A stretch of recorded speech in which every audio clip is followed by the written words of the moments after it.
Hello, welcome to IG's Trading the Markets. We just had that PPI reading, and joining me now is CIO of Tematica Research, Chris Versace, all the way from Washington. Chris, thank you so much for joining us. We're seeing futures indicating lower after that reading. I guess that's stronger than expected producer inflation print. Not good news for the Fed. No, it certainly isn't. And it really pushes back on the notion that we might have seen a September rate cut. Just to quickly recap, both the headline and core PPI numbers came in hotter than expected relative to the market consensus. Year over year basis, they were a little bit in line, but it's that month over month increase that folks are really focusing in on. Candidly, Angeline, when we look back to the April PMI reports, not much of a surprise because of the large upstep that we saw in the prices paid components for all of those April PMI reports. But the market's going to lean into what Fed Chair Powell has to say today. He's speaking around 10 a.m. Eastern, and I think he is going to say we're not seeing the good data that we want to see. He's going to gently push back on the notion of rate cuts. Chris, this comes at a very key time as well. We're seeing like oil prices ticking higher, agri commodities hot again, especially wheat. And now these sweeping tariffs by your president on Chinese cars and chips. I mean, all this pointing towards higher prices again. Yeah, not only is it higher prices, but yeah, as you talk about these tariffs, it potentially renews the trade war. And from a political perspective, I can kind of understand that President Biden wants to appear tough on China. We are going into the 2024 election season soon.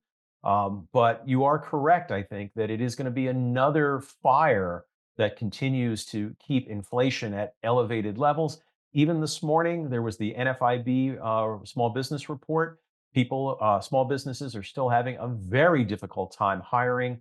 That tells us that the wage component is going to remain a generator of inflation pressure as well. Now, we've just had Home Depot out as well, Chris, and what we're seeing there is customers still reining in and, focusing more on small scale projects rather than those big jobs. Transactions fell less than the period last year, but they still fell. All this, does this bode well for the US economy, or is it something that perhaps we'll get a better idea of when we get Walmart and the likes of Target all out with numbers as well?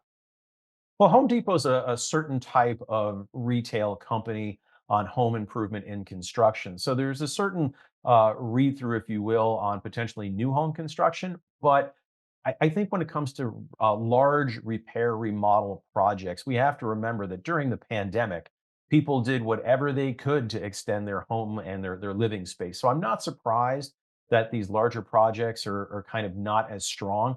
But the real question is, why then was there foot traffic? Why was there overall retail sales down year over year? That's a little more concerning. And when you back that against other consumer facing reports that we heard in the current earnings season, it's another reason to be cautious about the consumer spending trading down. But I do think that when we get the results from Walmart, that will be far more revealing about the tone of the consumer. Just when we look at Walmart's vast array of businesses, from clothing to general merchandise to grocery, it will tell us much more about the consumer. And finally, of course, we've got this Google conference, incoming. Is that going to perhaps give the markets another bounce, another sort of leg up as it continues to sort of melt slowly higher, despite some economic data that perhaps points to the fact that it should be faltering? So I actually think this one is going to be a particularly interesting event to watch as it relates to Google.